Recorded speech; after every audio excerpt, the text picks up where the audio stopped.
Bhagavate Vasudevaya. Om Namo Bhagavate Vasudevaya. Narayana Namaskritya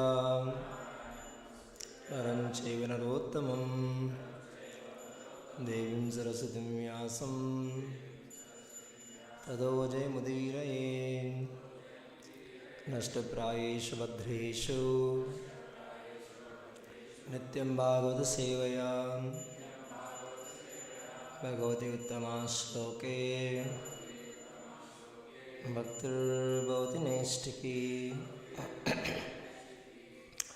Reading for Srimad Bhagavatam, Canto 1, Chapter 9, Bishma's passing away, text number 27. Dana Dharma, Raja Dharman, Moksha Dharman, Vivagasaha,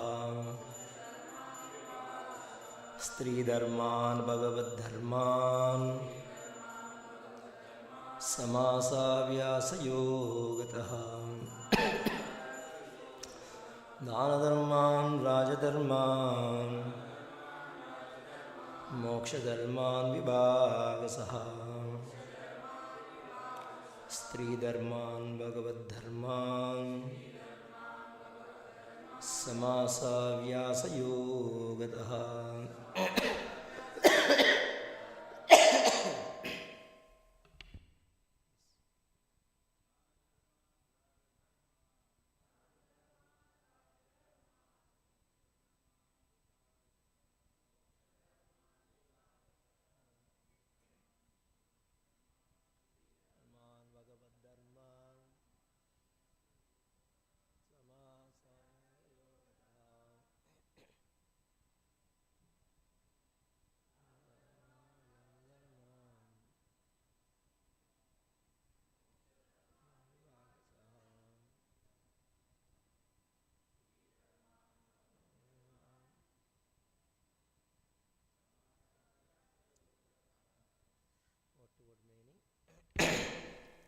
Dana Dharma, the acts of charity. Raja Dharma, pragmatic activities of the kings. Moksha Dharma, the acts for salvation. Vibhagashaha, the divisions, by divisions. Stri Dharma, duties of women. Bhagavad Dharma, the acts of the devotees. Samasa, generally. Vyasa, explicitly. Yogataha, by means of.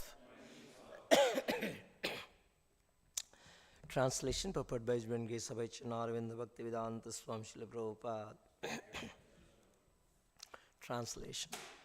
He then explained by divisions acts of charity, the pragmatic activities of a king, and activities for salvation. Then he described the duties of women and devotees, both briefly and extensively. Please repeat the translation. He then explained by divisions acts of charity, the pragmatic activities of a king, and activities for salvation. Then he described the duties of women and devotees, both briefly and extensively. Purport. So, lengthy purport. We may not be able to discuss all the points mentioned in the purport. That's how all of you can hear very keenly now itself.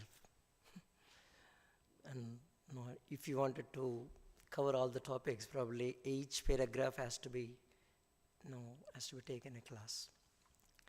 So listen carefully. Many things. Srila Prabhupada's purports are so vivid, so clear that if you read once or twice or thrice, it doesn't require any extra explanation for that matter.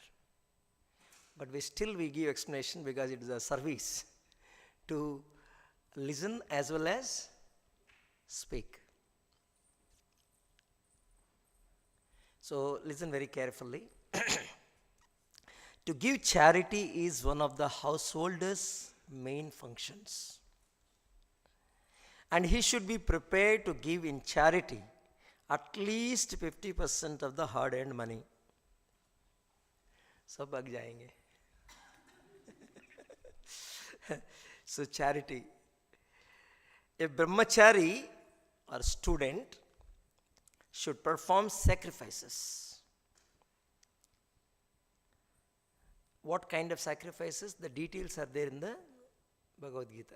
A brahmachari, the yajna, the sacrifice is supposed to perform is, anybody remembers? Swadhyaya. Reading scriptures. Reading the Vedic literature is the sacrifice which a student is supposed to do. Then, a householder should give charity. And a person in the retired life or in the renounced order should practice penances and austerities. He should give up little bit the sense gratification. Slowly he should come out of the sense gratification and practice penances and austerities. What is austerity? What is the penance? What is the tapasya? Voluntarily accepting some difficulties. Penance. Krishna consciousness means that is prema paramartha puman. That is entirely different thing.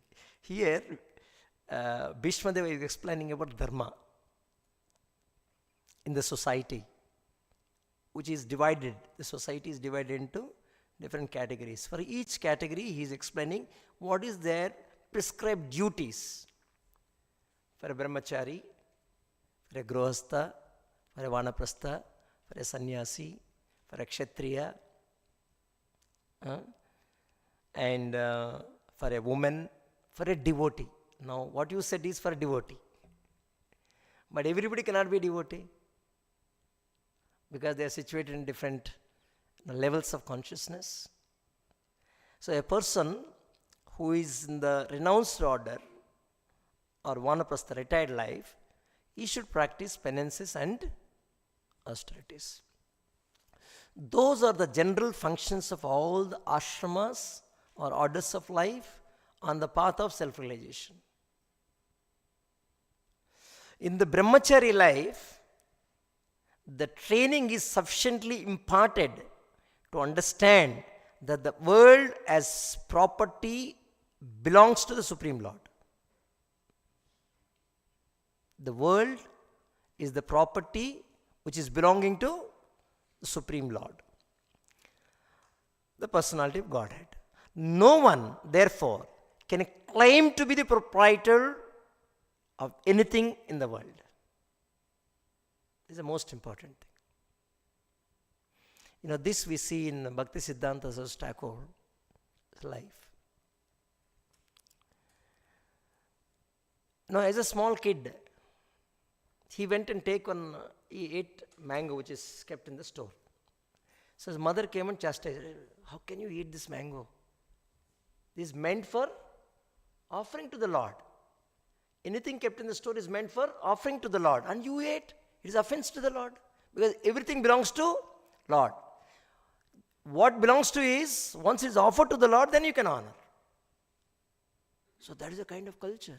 So in Bhakti Siddhanta Saraswati, that small boy took so seriously. Oh, I am an offender of the Lord. I am an offender of the Lord. Oh, and I will never take mango in my life again because I offended the Lord. So what Prabhupada is writing here is, from very childhood, the children has to be taught, the students has to be taught that everything belongs to Krishna. He is the proprietor. No one, therefore, can claim to be the proprietor of anything in the world. Therefore, in the life of a householder, because he is well trained in the student life itself, brahmachari life itself. Now when he becomes householder, what will happen? Therefore, in the life of a householder, which is a sort of license for sex enjoyment, one must give in charity for the service of the Lord. One must give in charity for the service of the Lord. Everyone's energy is generated. Everyone's energy is generated or borrowed. See, each line, each word, so much potent, so powerful. If a little bit, generally what happens, we keep reading and going away. Baad mein kya pada? What is it I read? We don't even remember anything. But you just see, each word has so much potency. So much potency. Prabhupada says, a man and woman, if both are potent, child must be there. Child must be there. Likewise, these statements, these words are so potent. The Lord's words, the Guru's words, so potent. Now we have to become potent enough to receive that instruction. Then bhakti culminates. Bhakti culminates. So we also should learn how to read, how to absorb these statements. There is no lacking, there is no shortcoming. Highly potent statements.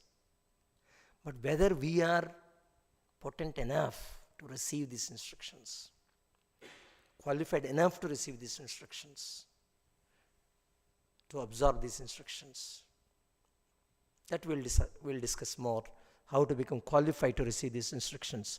So everyone's energy is generated or borrowed from the reservoir of the energy of the Lord.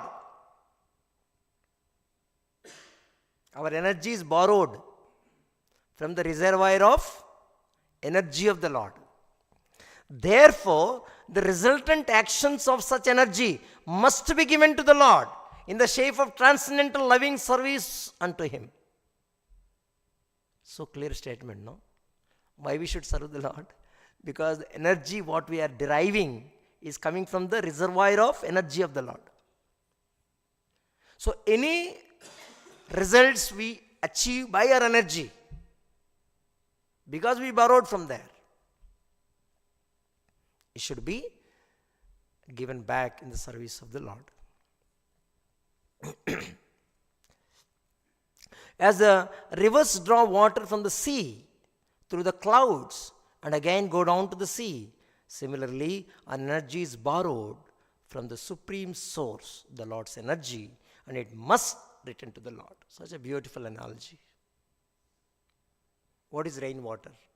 What is the rivers? Rivers flows due to rainwater. And where is this rainwater is coming from? The oceans are evaporated through sun. And water goes and forms clouds. Then become ghana. Ghana means very dense. Then falls as a rain, flows in the river, and goes where? Ocean. So it's a cycle. So that is the perfection of our energy.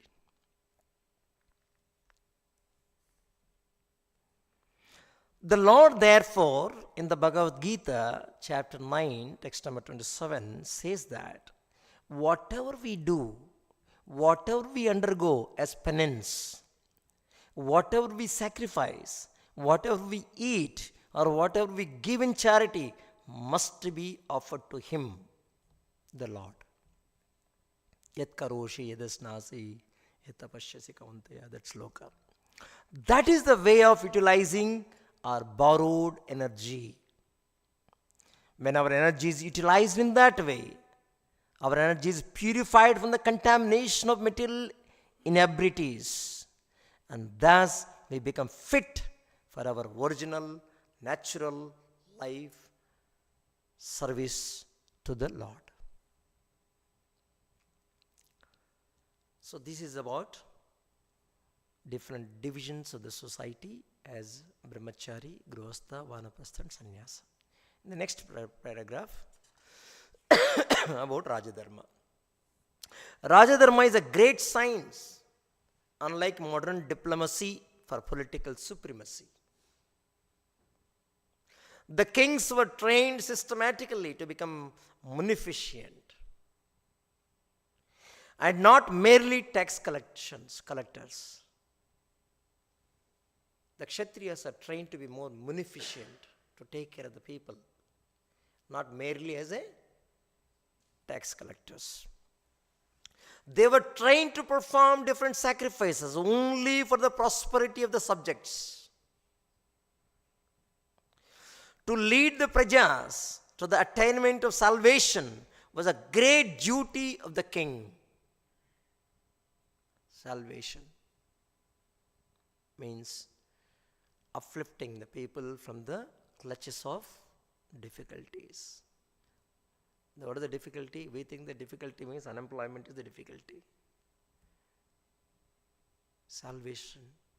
The real difficulty is death. The real difficulty is birth. Real difficulty is old age. Real difficulty is disease. Kings are supposed to be such a munificent person. He's a well-trained person now to liberate people from these clutches. The father, the spiritual master, and the king are not to become irresponsible in the matter of leading their subjects to the path of ultimate liberation from birth, death, disease, and old age.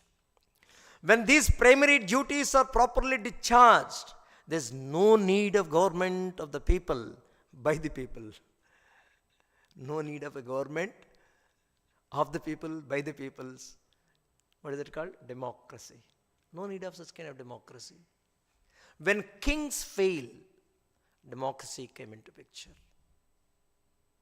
See? In modern days, the people in general occupy the administration by the strength of the manipulated words. You see? But they are never trained in the primary duties of the king, and that is also not possible for everyone. I think so. These are very clear statements which we can even see today what is happening in the world. In the last election when Trump lost, he said, oh, rigging happened. Isn't it? So this is what exactly he's saying here. He said that manipulated votes. Under the circumstances, the untrained administrators play havoc to make the subjects happy in all respects. On the other hand, these untrained administrators gradually become rogues and thieves and increase the taxation to the finance, a top-heavy administration that is useless for all purposes. Actually, the qualified brahmanas are meant to give direction to the kings for proper administration in terms of the scriptures like the Manu Samhita and Dharma Shastras are Parashara. Oh, suddenly we are hearing the word Manu Samhita. In India now, what is happening in India? In the parliament. Now parliament session is going on in India. The opposition leaders are holding Indian constitution and Manu Samhita. See these right-wing people, see this BJP, these people wanted to bring Manu Samhita, not Indian constitution. So they are trivializing Manu Samhita, as if Manu Samhita is something untouchable kind of this thing. So what Prabhupada is writing here, that the kings for proper administration, the brahmanas supposed to advise kings for the proper administration in terms of the scriptures like Manu Samhita and Dharma Shastras of Parashara. A typical king is the ideal of the people in general, and if the king is pious, religious, chivalrous, and munificent, the citizens generally follow him. Such a king is not a lazy, sensuous person living at the cost of the subjects, but alert always to kill thieves and dacoits. The pious kings were not merciful to dacoits, and thieves in the name of nonsensical ahimsa. The thieves and dacoits were punished in an exemplary way so that in the future no one would dare commit such nuisances in an organized form. Such thieves and dacoits were never meant for administration as they are now. The taxation law was simple. There was no force, no encroachment. The king had a right to take 1/4 of the production made by the subject. See, this is the way the Vedic society was administered. The king had a right to take 1/4 of the production made by the subject. The king had a right to claim a fourth of one's allotted wealth. One should never grudge to part with it, because due to the pious king and religious harmony, there is enough natural wealth, namely grains, fruits, flowers, silk, cotton, milk, jewels, minerals, etc. And therefore, no one was materially unhappy. The citizens were rich in agriculture and animal husbandry, and therefore they had enough grains, fruits, and milk without any artificial needs of soaps, toilets, cinemas, and bars. How they can read such a small font? Anyway, you are hearing, no? Attentive? Attentive? The king had to see that there is such a beautiful purport, रोमांचित हो जाता है. Why? Because we are able to relate. We are able to see the world. Sometimes scriptures and what will become what pundits or so-called preachers they preach, and what we see in the life, both are two different this thing. But what scriptures are teaching, what we are seeing, both are same. Now we are seeing one face of the world, but how to approach the other face of the world, that's also given. The king had to see that the reserved energy of the humanity was properly utilized. Human energy is not exactly meant for fulfilling animal propensities, but for self-realization. Human energy is meant for self-realization, not meant to fulfill animal propensities. We'll discuss what is that. The whole government was specifically designed to fulfill this particular purpose. As such, the king has to select properly the cabinet ministers, but not on the strength of the voting background. The ministers, the military commanders, or even the ordinary soldiers were all selected by personal qualification, and the king had to supervise them properly before they were appointed to the respective posts. The king was especially vigilant to see that the tapashvis, or persons who sacrificed everything for disseminating spiritual knowledge, were never disregarded. They knew well, Prabhupada writes in italic font, very important statement. They knew well that the Supreme Personality of Godhead never tolerates any insult to his unalloyed devotees. The kings were very much aware that Krishna, the Lord, will never tolerate any insult to his unalloyed devotees. Such tapasvis were trusted leaders, even of the rogues and thieves. Rogues and thieves who would never disobey the orders of tapasvis. We see that Mrigari, a hunter, a cruel hunter. How? He's not simply hunting what is required. He released the arrow and the animal is, about to die, it's shivering, he sees that and takes pleasure. How cruel must be. When Narada Muni came, he got very angry, very upset. Why? Why? Because all the animals fled away. So he became very upset when Narada Muni came, because his task is becoming a little more tougher now. But in spite of that,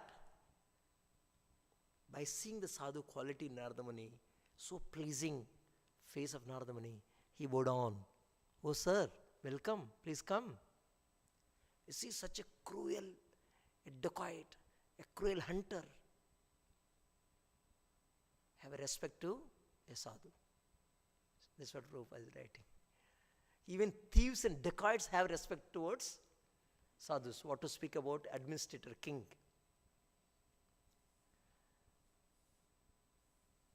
The king would give special protection to illiterates, the helpless, and widows of the state.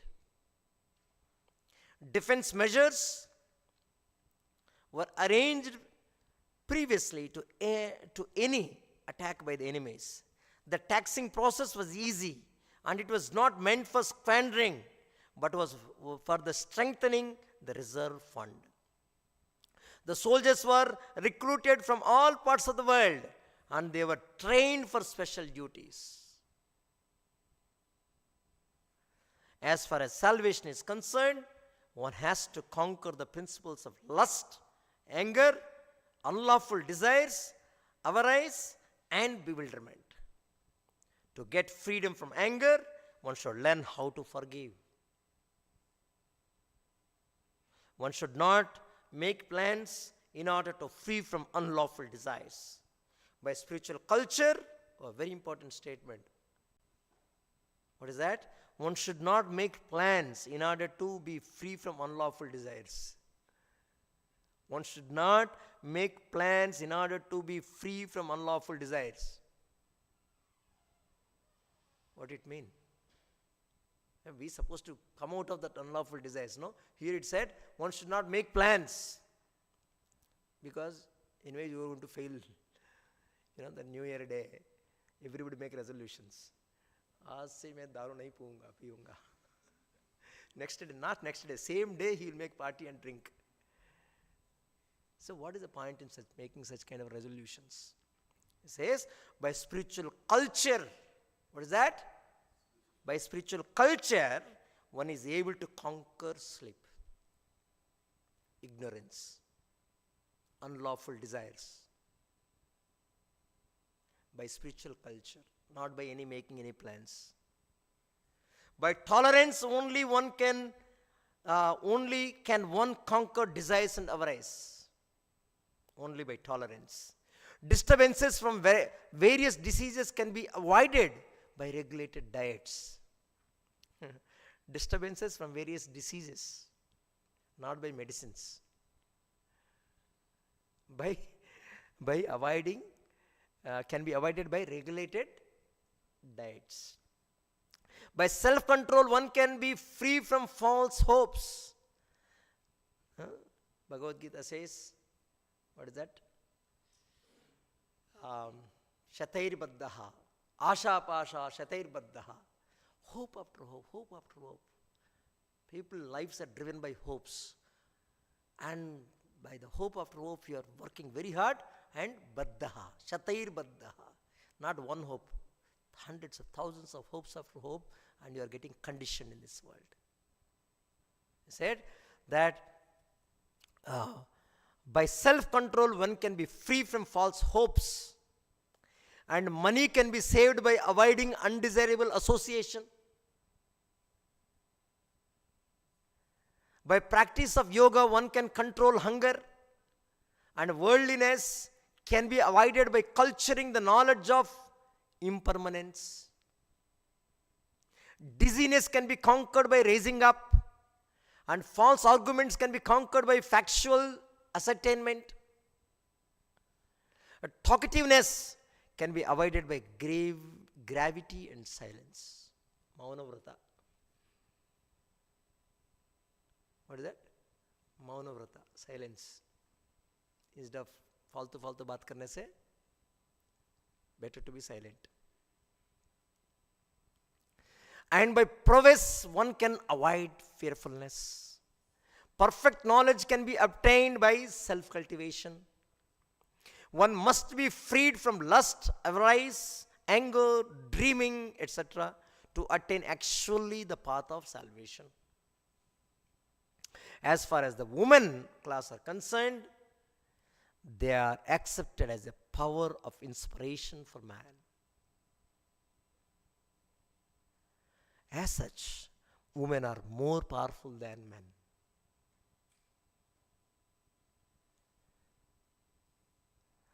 Mighty Julius Caesar was controlled by Cleopatra. In what direction? You'll understand more detail. It requires actually each paragraph required each separate discussion. Such powerful women are controlled by shyness. Women are so powerful, control mighty warriors. But such women, most powerful women, are controlled by shyness. That's a beauty. Shyness is the beauty for women. Therefore, shyness is important for women. Once this controlled valve is loosened, what is the controlled valve? Shyness. Once this controlled valve is loosened, women can create havoc in the society. Women can create havoc in the society by adultery. By adultery.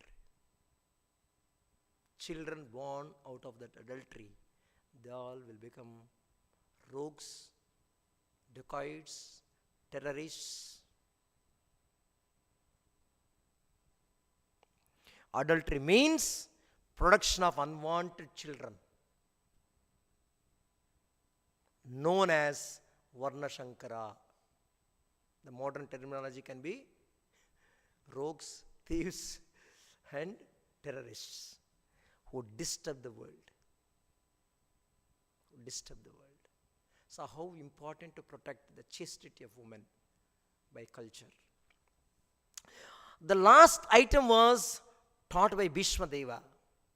This is the process of pleasing the Lord. Dharma of devotees. Bhagavad Dharma. We are all eternal servants of Lord. And when we forget this essential part of our nature, we are put into the material conditions of life. The simple process of pleasing the Lord, for the householders especially, is to install the deity of the Lord at home. By concentrating on the deity, one may progressively go on with the daily routine work.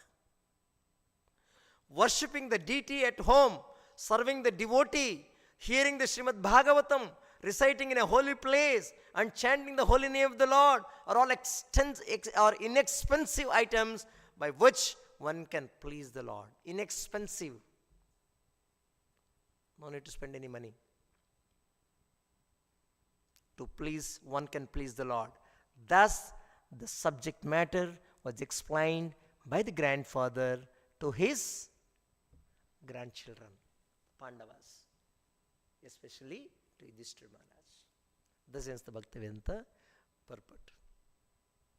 Om Jnanatimmirandasya Gyananjanashalakaya Chakshormilitam Yena Tasmai Shri Gurave Namah.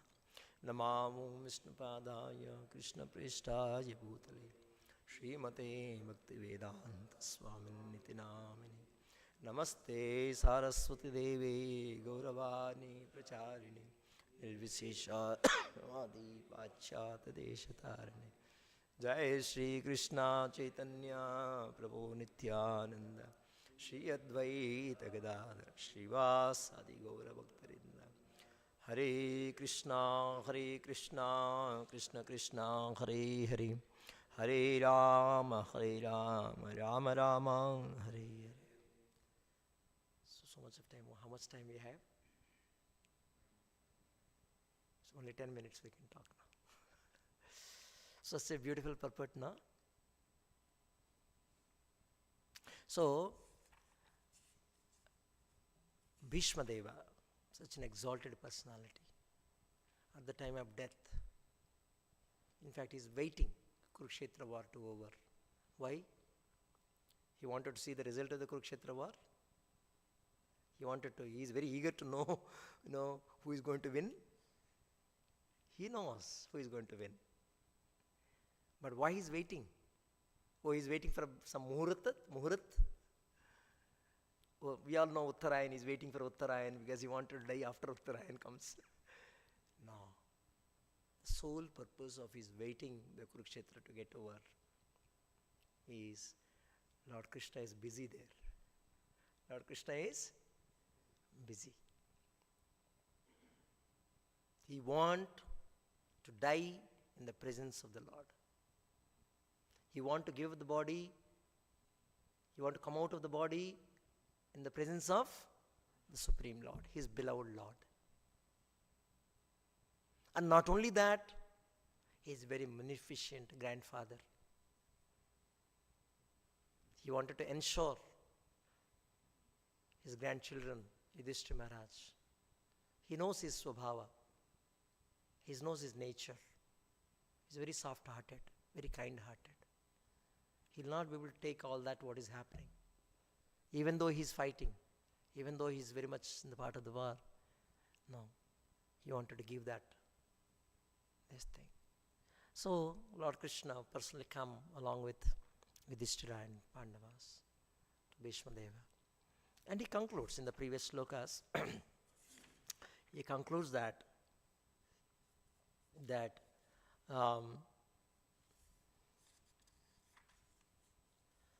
may my Lord, who is four-handed and whose beautifully decorated lotus face with eyes as red as the rising sun is smiling, kindly await me at that moment when I quit this material body. This should be the purpose of life. This should be the goal of life. This should be aim of life. Everybody should anticipate for such kind of moment in life. And then what for all the dharma he is teaching? If that's what, you should teach directly that, no? Isn't it? What for dharma is speaking? Because the society, the people of different consciousness, different levels of consciousness, for everybody required some direction, guidance. Children are required some kind of education. Grown-up people require some kind of education. And elderly people require some kind of education.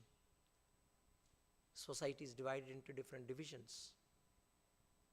As educated class, as administrative class, as a business class, as a working class. Everybody not the same. They will not be able to understand highest thing. But the purpose is everybody should be brought to that level, gradually. There is a responsibility of the king, responsibility of the father, responsibility of the spiritual master. So, for that one should be educated. What should be the goal of life? What is the purpose of life? Let us analyze a little bit. No, today I don't think so in 10 minutes I'll be able to this thing, little extent, I'll extend. Let us little bit analyze about the life. Say, in our life, we all wanted to enjoy. Enjoyment is the driving force for anybody for that matter. Let us analyze what happens immediately after enjoyment.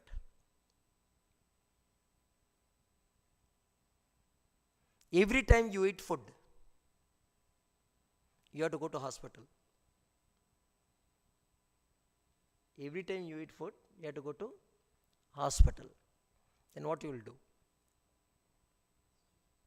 Stop eating.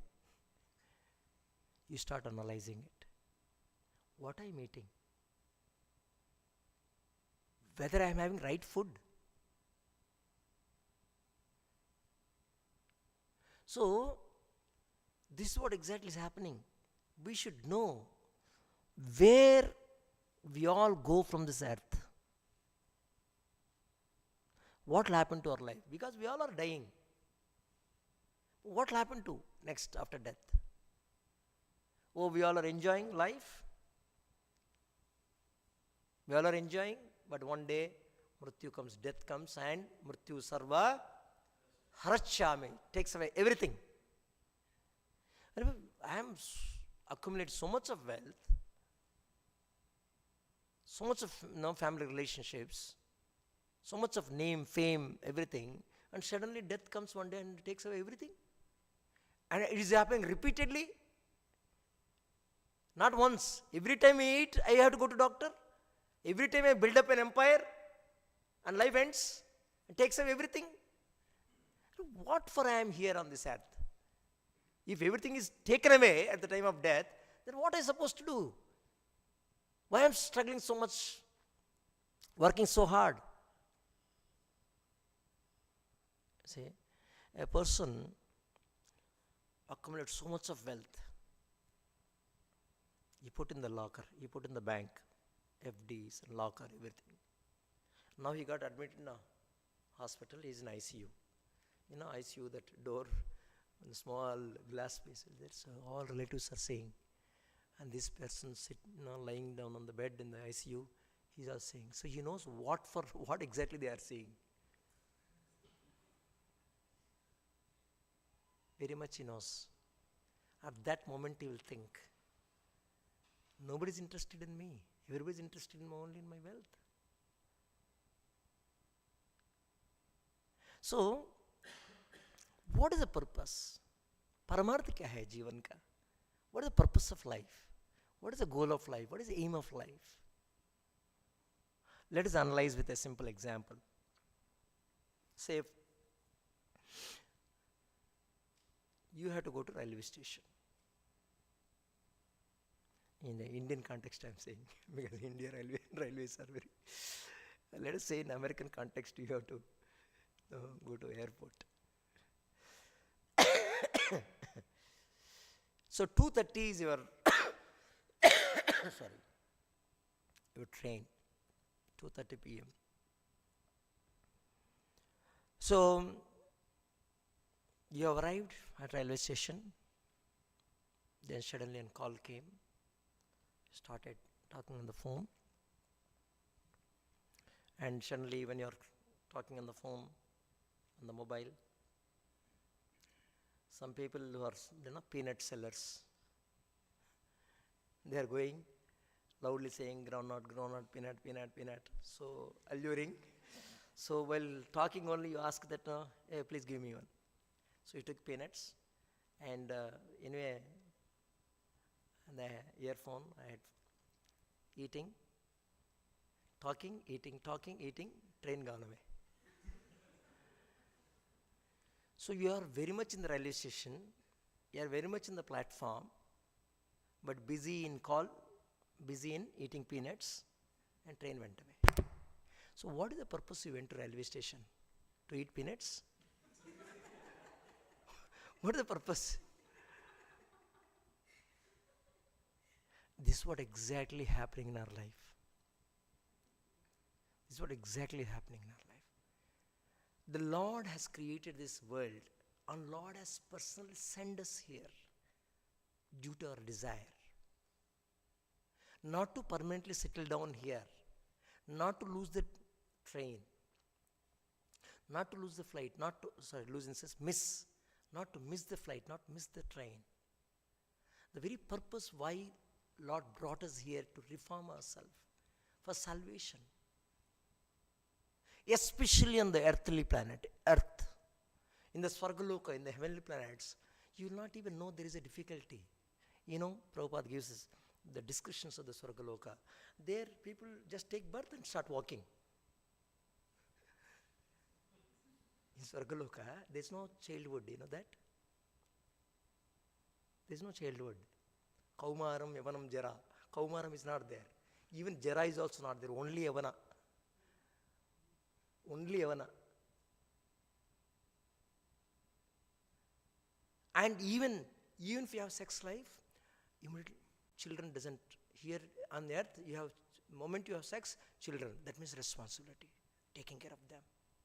In Swargaloka, no, you can have sex life, but no children. That means no responsibility. No, people, why they wanted to have live-in relationship, all this kind of this, no responsibility. But they wanted to have pleasure. That's Swargaloka. So very difficult. You can never think about God there. You can never think about God in Swargaloka. Earthly planet, specifically Earth. Very difficult. Tappad marta rahega. It keep reminding you, oh, so miserable. Life is so miserable. Material life is so miserable. Let me embrace Krishna consciousness. That's why even the heavenly planets, the demigods, they're eager to come to the earth planet so that they can go back to Godhead. If you wanted to go back to God in one lifetime, possible only on the earth planet, not in Swargaloka. You don't even think about God there. It's very difficult to think because so much of pleasure is available there. But one day, Brahma Bhuvanar Loke, Punanavurtino Arjuna.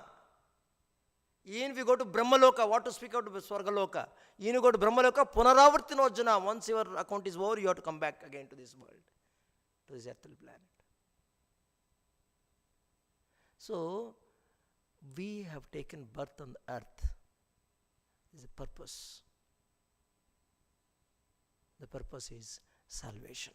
So, but what we are trying to do here? We are trying to earn money, we are trying to accumulate, we are trying to become name and fame, accumulate so much of wealth. Oh, he's a millionaire, he's a billionaire. What you will do with that? You know, I'm being very conscious of time. So, there's a nice story about Guru Nanak, a saint, Acharya. So he was going from village to village. So when he went to one village, he saw that once on one of the top of the house, 7 flags were hoisted, 7 flags. So each flag indicates that how many millions worth you are. So 7 flags are hoisted there. So man, very rich man, 7 million or 7 billion, whatever it is. So Guru Nanak went there and said, "Sir, I am very happy that you have 7 flags on your house. Can you do a small favor for me?" "Yes, sir. Please tell me what you want." "See, from here now I am going to the next village. After that village, on the next Ekadashi day, I am going to die. So you please do me a small favor because you are a very young man. You are a very young man. So you do a small favor. What is that? In my house, I have forgotten a small needle, sui. So anyway, I am going to die next week on Ekadashi day. So what you do, when you die, along with you, please bring that small needle for me, my needle. Because anyway, you are going to live for longer. When you die, along with you, bring that." "Sir, what are you talking? How can you bring a needle when you die? When you die, everything you have to give up." "Oh, really? Everything you have to give up? Then why these 7 flags on the top? So much of wealth accumulation. If everything has to be given up at the time of death, then what for you are working so hard? Why can't you utilize that wealth in the service of the Lord and humanity?" So today, this is what exactly, if you see this purport Prabhupada was explaining, that wealth should be, because this wealth we accumulated or we earned by our energies, but the source of our energy is drawn from the reservoir energy of Krishna. So whatever we accumulated, the wealth, because we accumulated by using our energy which is drawn from the reservoir of Krishna, so the resultant, the effect, the result, the money, the wealth, the relations, every product which is gained by our energy should be applied in the service of Krishna. Because money or object, three ways you can utilize in this world. Three ways. What is that way? One is you can enjoy. Utilize it, you can enjoy. Second is you can give in charity. That's what is explained here. Dhana Dharman. Everybody, especially said, Grihasthas should do charity. So, anything, whether money or any object, first thing you can enjoy for yourself. There's one way of utilizing that. Second way of utilizing it, it can be given charity. And third way is, it will become spoiled. Say, for example, a fruit. You can eat, or you can give to somebody, or you keep it there, what will happen? It will get spoiled. So, similarly, what is the use of this body? What is the use of this body? Whether you use it for your enjoyment, or use in the service of the Lord, नहीं तो क्या होगा? नष्ट हो जाएगा. One day, body you have to give up. It has to be burnt away. So, we have to understand what is that I supposed to do? What is the in human form of life, especially in human form of life? What I supposed to do in my life? This body is meant for pleasure, or just to, buried or burnt? When we have the body, what we supposed to do? Especially human form of body. So Prabhupada says, is not meant for animalistic propensities. Remember that statement, that word? The human life is not meant for utilizing for the, animalistic propensities. Then what meant for? Human life is meant for what then? Meant for inquiry. Meant for inquiry. Who am I? What is my duty? What am I supposed to do in life? Sometimes these atheistic people say that human life is meant for helping others. Arey Baba, helping others is there even in animal life also. Have you seen sometime, the buffalo going there and, in the, what is that, the Geographic channel, National Geographic channel, if you see all this, you'll see that one tortoise, ulta ho gaya. Buffalo going and just kick, it give one kick and, tortoise become, right direction.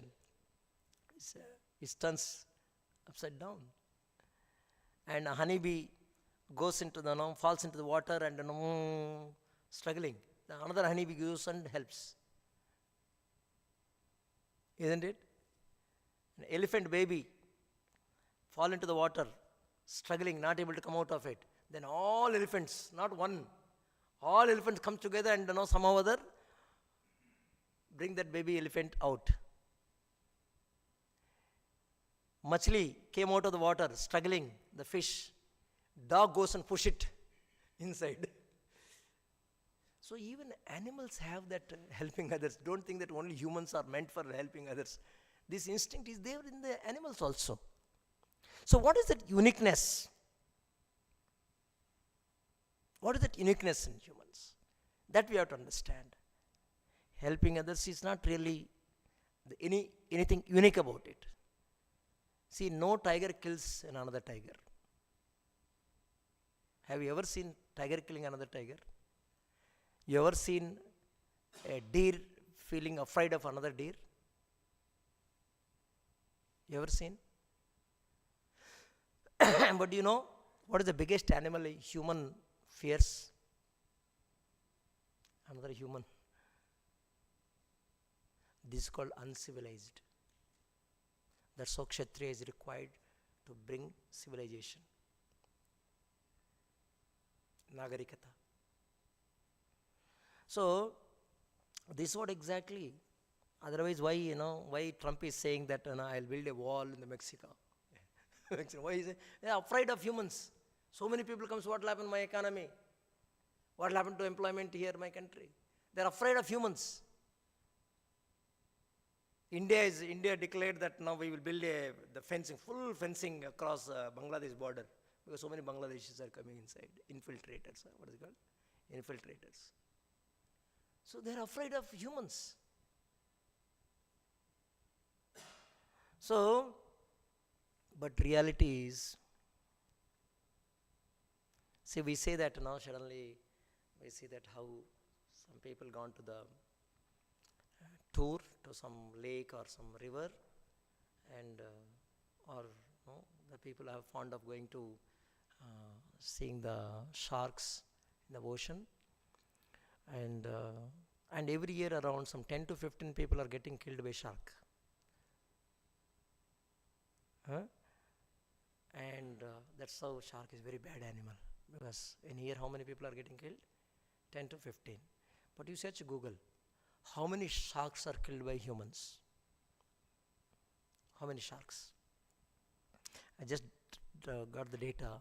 100 million sharks are killed. Whereas shark is killing only 10 to 15 humans, but humans are killing 100 million sharks. Now please tell me, who is more cruel, shark or human?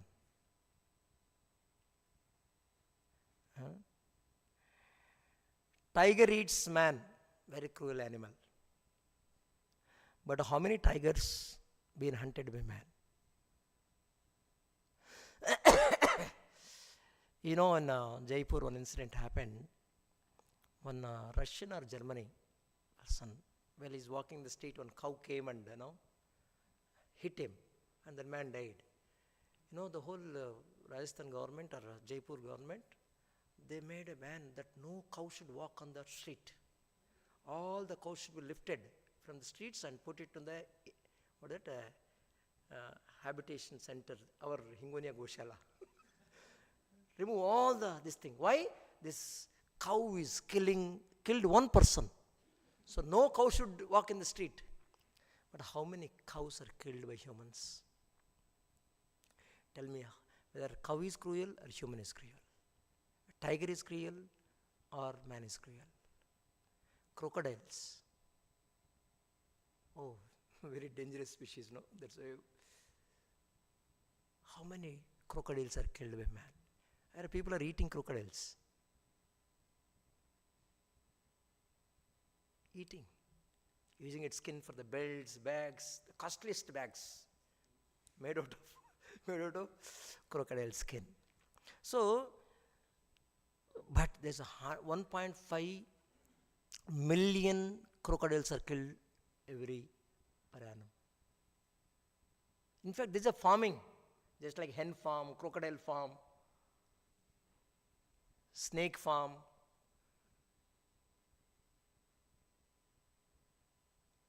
So see, who can be more cruel than a man? That's how it said, this one man move out of this planet will become very peaceful.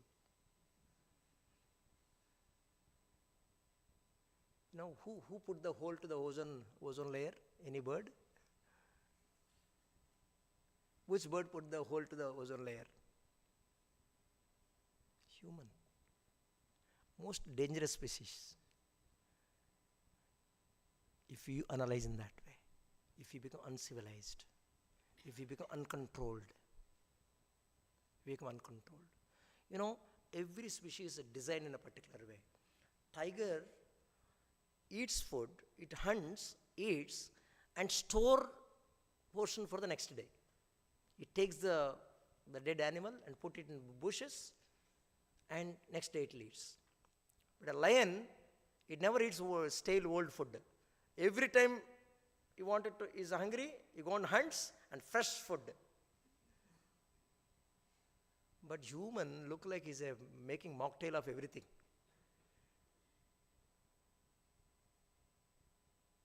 He takes all the animal instincts. He eat fresh food also. He put everything in a fridge and take also.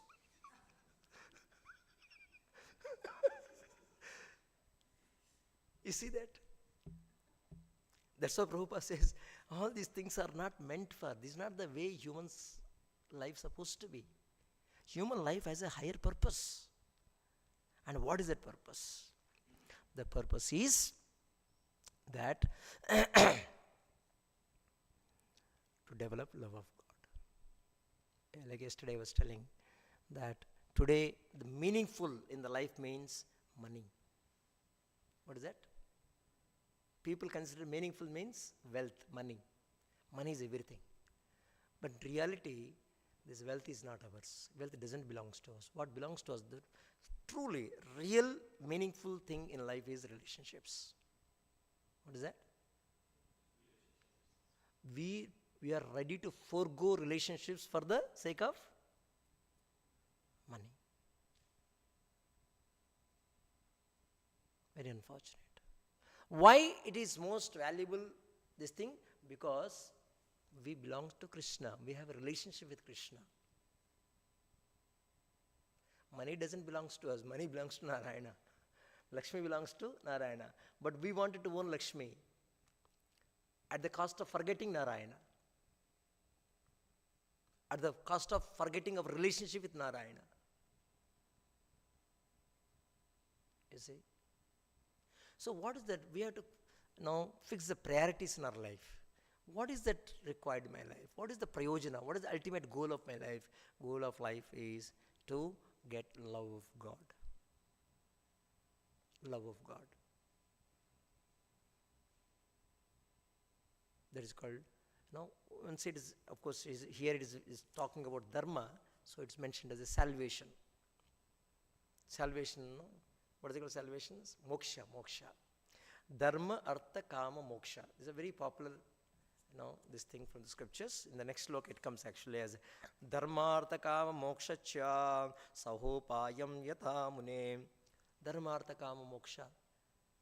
So dharma means religious principles. Religious principles meant for what? Then the way people understood is religious principles are meant for what? Artha. Artha means economic development. Oh, I will follow religion. I go to temple very sincerely, regularly. I pray to the Lord so that I'll get job. I'll earn money. Economically, I'll become strong. So people taken the religious principles for the purpose of economic development. And economic development for what purpose? Why money should be earned? Dharma, artha. Artha meant for what? Kama. Kama means satisfying the desires. Satisfying the desires. Okay, after fully satisfying my desires, then when my teeth fall off, when I am not able to walk, my reproduction things are over, then salvation, moksha. This is the kind of understanding people have. But really, that is not the means. Dharma is not dharmai. There is a sloka, let me see that.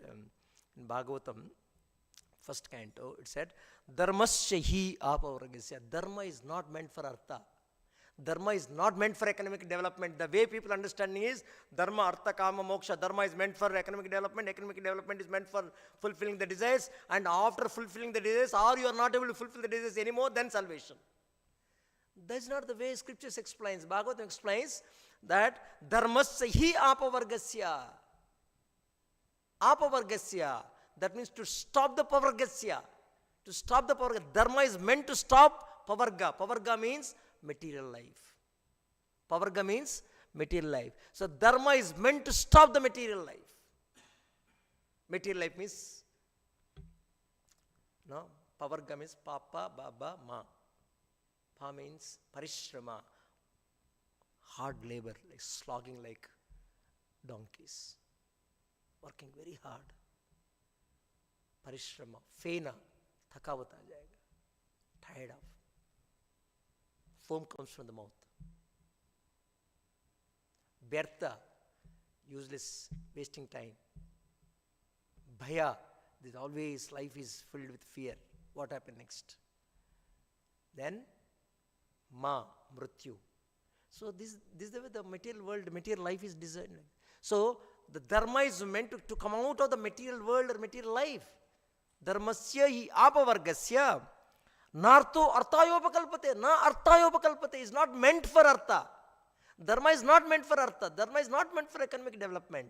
It is meant to come out of this material world. Then further he says, the kamasya nendriya priti. The kama, the desires, fulfilling the desires are not meant for indriya pritir. Generally, what that kama means, desires means, fulfilling the desires means meant for gratifying the senses. So he said, kamasya na indriya pritir, not meant for gratifying senses, the desires. Labho jiveta yavata. Jivasya tattva jignasa na artha yacheha karma bihi. This is meant for life's desire should be never be directed towards sense gratification. One should desire only a healthy life or self-preservation. Since a human being is meant for inquiry about the absolute truth, nothing else should be the goal of one's works. So that is the purpose, how dharma should be perceived, and Bishma Deva is educating Yudhishthira Maharaj, a Kshatriya, a leader who is supposed to govern. Now he is the emperor of the world, and he's expecting him to guide the society in that direction. Other things to teach people how to gratify their senses. To teach. Anyway, they are in that flow. What is required is to direct them towards Krishna consciousness. So we'll stop here. Any question or comments? There are many points can be discussed, but probably next time in next class we can discuss some of the points. Yes.